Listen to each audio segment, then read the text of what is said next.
Families எல்லாரும் எப்படி இருக்கீங்க? நல்லா இருக்கீங்களா? நான் ரொம்ப நல்லா இருக்கேன். நீங்கள் நல்லா இருக்கேன்னு நான் கடவுள்கிட்ட வேண்டிக்கிறேன். என்ன வீடியோ அப்படின்னு பார்த்தோன்னா, இன்னைக்கு நம்ம ஒரு அன்பாக்சிங் வீடியோ தான் பார்க்க போகிறோம். இதை பார்க்கறதுக்கு முன்னாடி என்னுடைய வீடியோ இதான் ஃபஸ்ட் டைம் பார்க்குறீங்கன்னா please like and subscribe share பண்ணுங்கள். வாங்க வீடியோக்குள்ளே போகலாம். அப்படியே பேசிகிட்டே இந்த பாக்ஸ் என்ன இருக்குது, எங்கே இருந்து வந்திருக்கு அப்படின்றத நான் சொல்கிறேன். பாக்ஸை பார்த்துக்கோங்க. உங்களுக்கு எல்லாருக்கும் தெரியும் இந்த பாக்ஸை பார்த்தோன்னே, ஆல்ரெடி நம்ம இந்த பாக்ஸை எங்கேயோ பார்த்துருக்கோமே, ஏதோ ஒரு வீடியோவில் பார்த்துருக்கோமே அப்படின்னு உங்களுக்கு தோணும். ஆமாம், இது நம்மளுக்கு எங்கேருந்து வந்திருக்குன்னா ஒடிசாலேருந்து தான் வந்திருக்கு இந்த பாக்ஸு. இந்த மூஞ்சிக்கு ஒடிசாலேருந்து யார் அனுப்புகிறாங்க அப்படின்னு பார்த்தீங்கன்னா, இந்த பாக்ஸ் என்னுடைய அம்மா வீட்டில் இருந்து தான் வந்திருக்கு. ஒடிசாவில் என்னுடைய அம்மா வீட்டில் இருந்து தான் வந்திருக்கு. என்னுடைய அம்மா வீட்டில் யார் அமைச்சிருக்காங்க அப்படின்னு பார்த்தீங்கன்னா, என்னுடைய தம்பி ஒய்ஃப் தான் அமைச்சிருக்காங்க இந்த பாக்ஸு. இந்த பாக்ஸுக்குள்ளே என்ன இருக்குது அப்படின்றத நான் உங்களுக்கு ஓப்பன் பண்ணி காட்டுறேன். நான் வளவலன்னு பேச விரும்பலை. இன்னைக்கு என்னன்னே தெரியல, காலையிலேருந்து பாக்ஸு ஓப்பன் வீடியோவே இருக்குது. ஏன்னா காலையில் தான் ஒரு வீடியோ எடுத்து போட்டேன், மீஷோ ஓப்பன் வீடியோ. இப்போ பார்த்தீங்கன்னா இது எங்கள் அம்மா வீட்டில் இருந்து தான் வந்திருக்கு. தம்பி ஒய்ஃப் தான் அமைச்சிருக்கா. இதுக்குள்ளே என்ன இருக்குது ஏது இருக்குது அப்படின்றத நம்ம ஓப்பன் பண்ணி பார்க்கலாமா? உங்களை மாதிரி தான் நானும் ஆர்வமாக இருக்கேன். வாங்க ஓப்பன் பண்ணி நம்ம பார்க்கலாம்.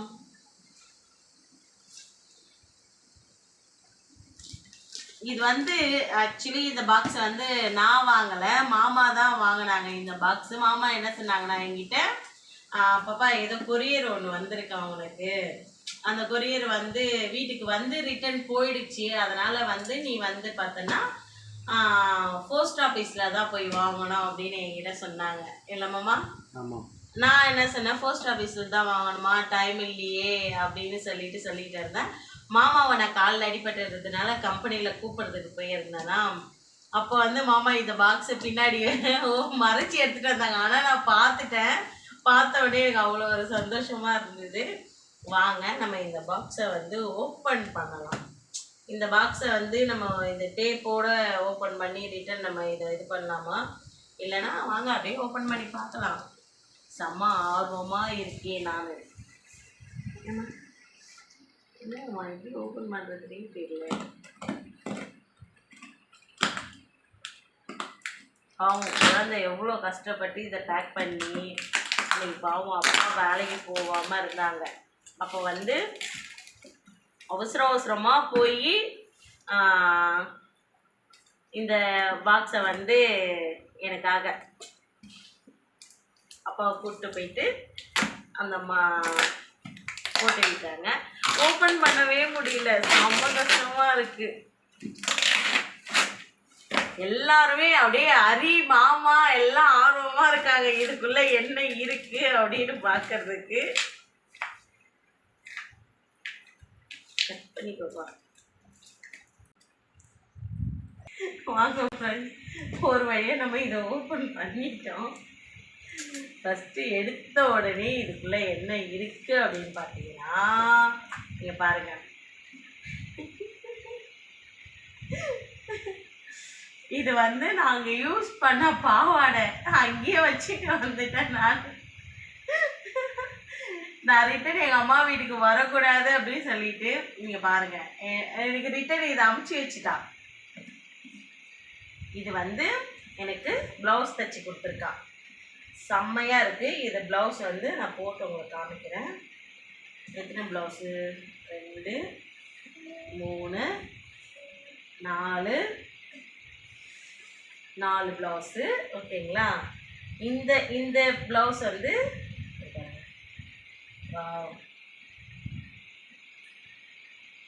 இது எனக்கு, அம்மாவுக்கு, ஷில்பாவுக்கு, ராதாக்கெல்லாம் நாங்கள் ஒன்றா ஒரே டிசைனில் கலர் மட்டும் வேறு வேறு எடுத்துருந்தோமா, அந்த சாரியோடைய ப்ளவுஸ் தான் இது. பாருங்கள் எப்படி இருக்குது.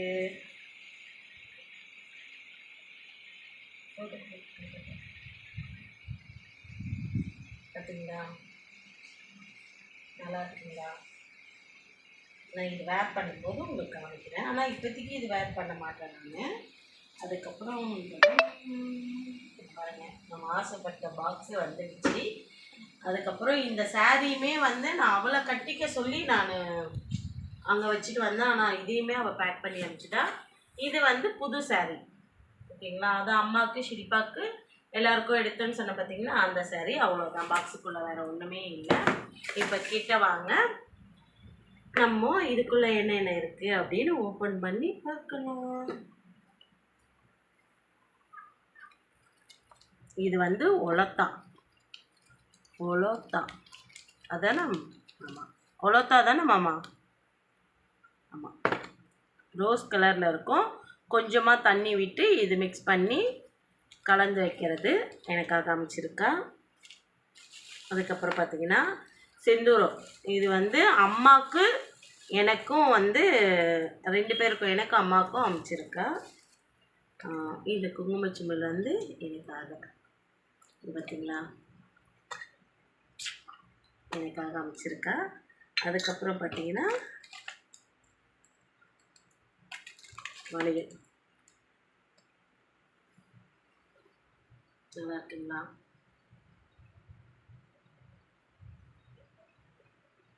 அப்புறம் ஸ்டிக்கர்ஸ், எத்தனை ஸ்டிக்கர் பாருங்க. அதுக்கப்புறம் இது எங்கன்னா வெளியே போனால் வைக்கிற மாதிரி ஸ்டிக்கரு, இதுவுமே நல்லாயிருக்கு. இதெல்லாம் ஒடிசாவில் போட்டுக்கிறதுக்கு நல்லா க்யூட்டாக இருக்குங்க. இங்கே வந்து நம்ம தமிழ்நாட்டில் போட்டோன்னு வச்சுக்கேன் ஒரு மாதிரி பார்ப்பாங்க. இதுவே அங்கே சொல்கிறீங்களா, அங்கே எப்போவுமே நம்ம வந்து ஜிகி ஜிகி அப்படி பலன்னு ஜிகி ஜிகின்னு இருக்கணும். இது வந்து வெள்ளை கலர் வளையல். எங்கள் வீட்டு சைட்லாம் வந்து நாங்கள் வந்து வெள்ளை கலர் வளையல் போடுறதுக்கு முன்னாடி கத்திரின்னு இன்னொன்று நாங்கள் போடுவோம். அந்த வளையல் வந்து அவங்க அங்கே போட மாட்டாங்க, ராதா வீட்டு சைட்லாம் போட மாட்டாங்க. இது ஒரு வளையல். அதுக்கப்புறம் எனக்கு நெயில் பாலிஷ்னால் ரொம்ப பிடிக்கும். எனக்கு பிடிச்சதுலேயே நெயில் பாலிஷு, லிப்டிக் வந்து ரொம்ப பிடிக்கும். லிப்டிக்குமே நான் ஒடிசாவில் போய் தான் போட ஆரம்பித்தேன்னா அதனால் வந்து பாருங்கள், எனக்கு இந்த லிப்டிக் ரொம்ப பிடிச்சிருக்கு. ஏன்னா அவ்வளோ சீக்கிரம் களையவும் மாட்டேன்னுது அதனால். அதுக்கப்புறம் இங்கே பாருங்கள், எனக்காக க்யூட்டான ஒரு மங்களசூத்திரம். நல்லா இருக்குங்களா? நல்லா இருக்கா அரியப்பா? நல்லா தான் இருக்கு, எனக்கு ரொம்ப பிடிச்சிருக்கு. அதுக்கப்புறம் இது வந்து ராதாவாய பிடிச்சி எடுத்த கம்மல், செம்ம க்யூட்டாக இருக்குது. அதுக்கப்புறம் பார்த்தீங்கன்னா மெட்டி, எத்தனை ஜதை இங்கே பாருங்களேன். அங்கே வந்து இந்த மாதிரி தான் போடுவாங்களே ஏன் அரியப்பா? எங்கள் மாமியார் வீட்டு சைட்லாம் வந்து இந்த மாதிரில தான். எங்கள் ஓரவத்தி கால்லலாம் இது போட்டுருப்பாங்க, அவ்வளோ ஒரு அழகாக இருக்கும். அவங்களுக்கு கால் வந்து குச்சி நீட்டாக இருக்குமா, அவங்க காலுக்கெல்லாம் போட்டால் இந்த மெட்டி அவ்வளோ அழகாக இருக்கும். அதனால் அந்த அம்மா வாங்கியிருக்காங்க. இங்கே ஒரு கம்மல் இருக்காங்க பார்த்தீங்களா. முக்கால்வாசி நீங்கள் போனால் தான் அவங்களுக்கு ஜிகி ஜிகின்னு இருக்கும். ஆமாம், அங்கே போனால் தான் அப்படியே அந்த ஜிகி ஜிகி பளபளன்னு வந்து நம்ம அழகாக இருக்கிறதுலாம் நல்லாயிருக்கும். அங்கே போனால் மட்டும்தான் அந்த மாதிரி மேக்கப்லாம் போட்டு செம க்யூட்டாக அழகாக எப்போ பாரு மேக்கப்போடையே இருக்கணும் அப்படின்னு அங்கே தோணும். பாருங்க, எனக்கு ரொம்ப பிடிச்சிருக்கு இந்த கம்மலும். அதுக்கப்புறம் இந்த கம்மலும் உண்மையாக ரெண்டுமே ரொம்ப பிடிச்சிருக்கு. பார்த்தீங்கன்னா க்யூட்டாக இருக்குது இது 2 கம்மலும். அதுக்கப்புறம் பார்த்தீங்கன்னா பொட்டு பாருங்கள்,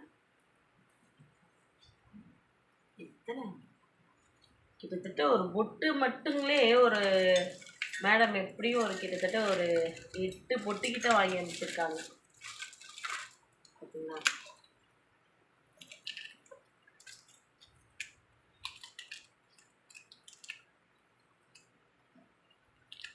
பார்த்துக்கோங்க எவ்வளோ க்யூட்டாக இருக்குது எல்லா பொட்டுமே.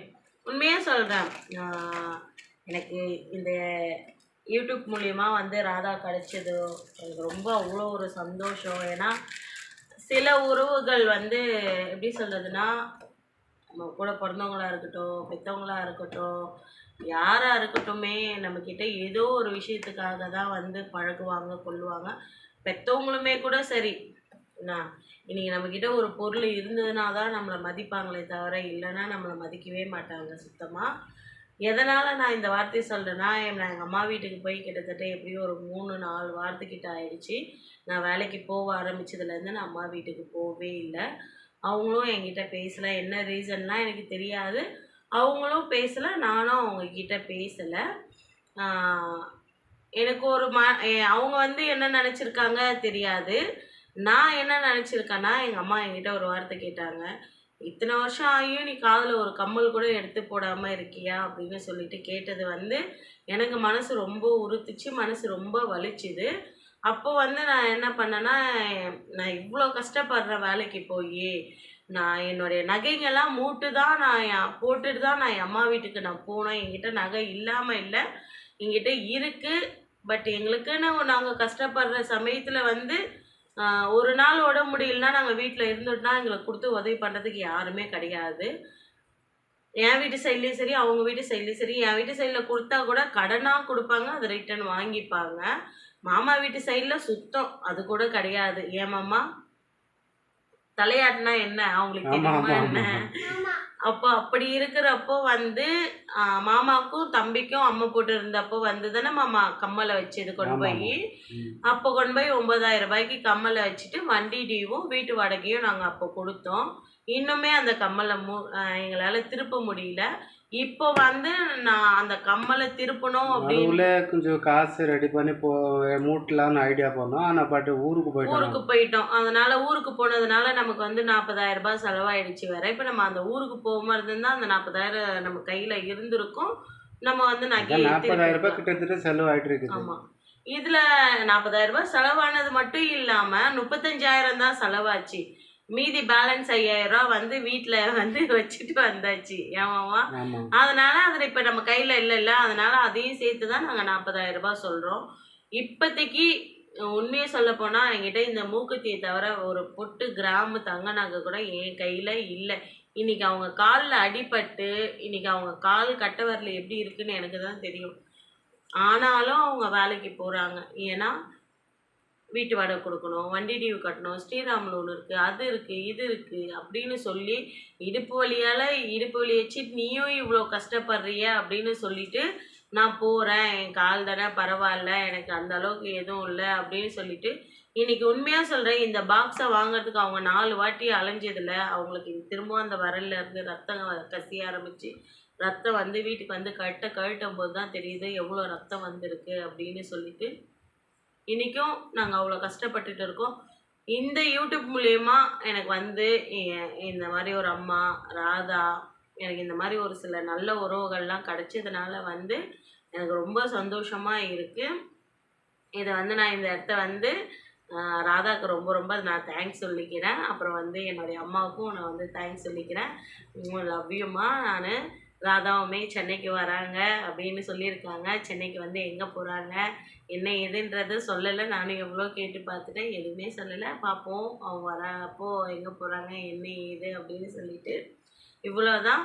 இந்த வீடியோவில் நான் ஏதாவது வந்து தப்பாக பேசி இருந்தேன்னா என்னை மன்னிச்சுக்கோங்க. என் மனசில் பட்ட விஷயம் நான் சொல்லணும் அப்படின்னு தோணுச்சு, நான் சொல்லலை. ஏன் அப்படின்னா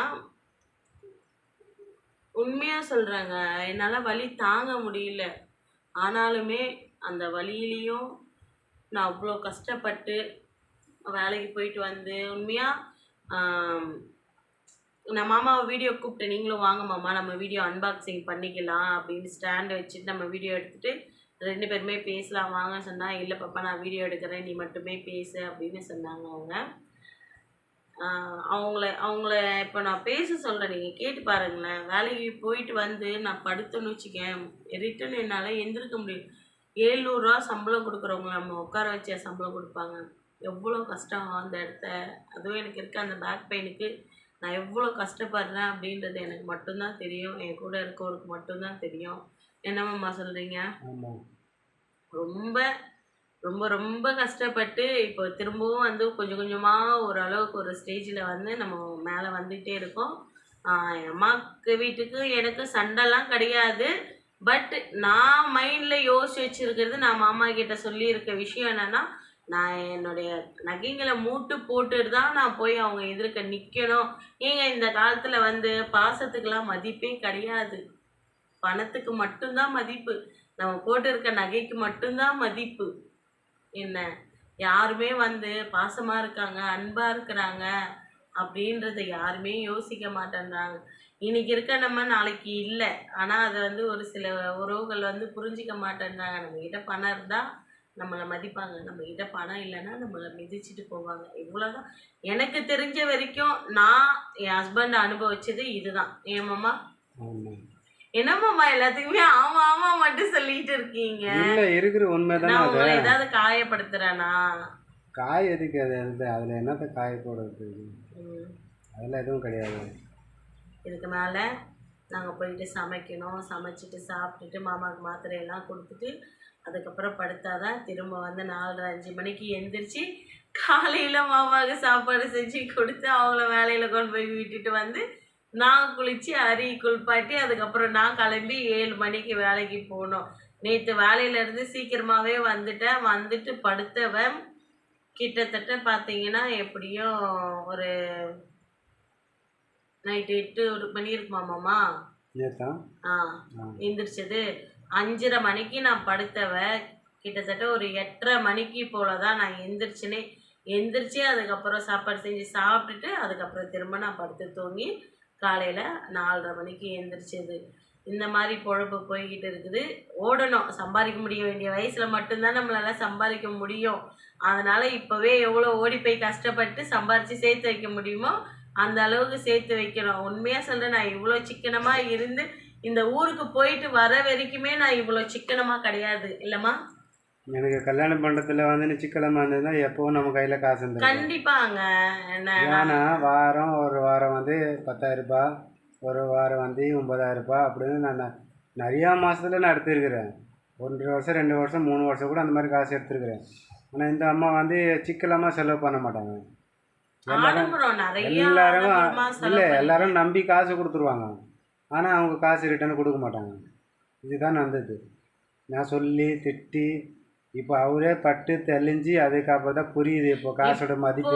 இப்போ இந்த நிலைமையில ₹1 ஐயோ அந்த ₹1 நான் சேர்த்து வைக்கணும், அந்த ₹1 எனக்கு வேணும், அந்த ₹1 என் கையில் இருந்தால் தான் என்னை மதிப்பாங்க அப்படின்றத நான் 100க்கு 100% நான் உண்மைன்னு நினச்சி நான் அதில் அடிபட்டு தெளிஞ்சு வெளியே வந்து இன்னைக்கு எனக்குன்னு ஒரு உண்டியல், எனக்குன்னு ₹1, எனக்குன்னு ஒரு காசு நான் எடுத்து எனக்குன்னு நான் வச்சு நான் வந்து எப்படி சொல்கிறது, இன்றைக்கி நான் கொண்டுட்டு போகிறேன். இன்றைக்கி நான் 700 சம்பளம் வாங்கினா எனக்கு டெய்லி சம்பளம் தான் எடுத்துகிட்டு வந்து மாமா கிட்டே இருந்தாங்க. மாமா இன்றைக்கி என்னுடைய சம்பளம் 700 அப்படின்னு சொல்லி இதை பார்த்தீங்களா, இது வந்து என்னுடைய கணக்கு நோட்டு. இந்த கணக்கில் வந்து திங்கட்கிழமையிலேருந்து நான் இதை உங்களுக்கு இன்னொரு நாளைக்கு நான் சொல்கிறேன். இந்த நோட்டில் இருக்கிறத வந்து நான் இன்னொரு நாளைக்கு உங்களுக்கு காமிச்சு ஒரு வீடியோவே நான் போடுறேன். இதில் வந்து திங்கட்கிழமையிலேருந்து வாரம் எண்டு வரைக்கும் வந்து என்கிட்ட இந்த நோட்டில் இருக்கும். நான் வாங்குகிற சம்பளம் என்ன பண்ணுறேன், நான் இதை வந்து நான் உண்டியலில் எவ்வளோ போடுறேன், நான் மாமா கையில் எவ்வளோ கொடுக்குறேன்றது எல்லாமே எனக்கு இந்த நோட்டில் தான் இருக்குது. நான் இத்தனை வருஷத்தில் இந்த கல்யாணம் ஆகி இந்த 7 வருஷத்தில் எனக்கு வராத புத்தி இப்போ வந்திருக்கு. அப்படின்னா ஒரு சில உறவுகளை பார்த்து பட்டு தெளிஞ்சு நம்மக்கிட்ட பணம் இருந்தால் தான் நம்மளை மதிப்பாங்கன்றதுக்காக தான் முடிவு பண்ணி இன்றைக்கி வந்து நான் இவ்வளோ பேக் பெயின்லேயும் வந்து நான் கஷ்டப்படுறது. நான் நிறையா உங்ககிட்ட வளன்னு பேசிட்டேன்னு நினைக்கிறேன். வீடியோவில் ஏதாவது தப்பாக பேசியிருந்தா என்னை மன்னிச்சிடுங்க. என் வீடியோ இதான் ஃபஸ்ட் டைம் பார்க்குறீங்கன்னா please like and subscribe, share பண்ணுங்கள். ஓகே, பாய்.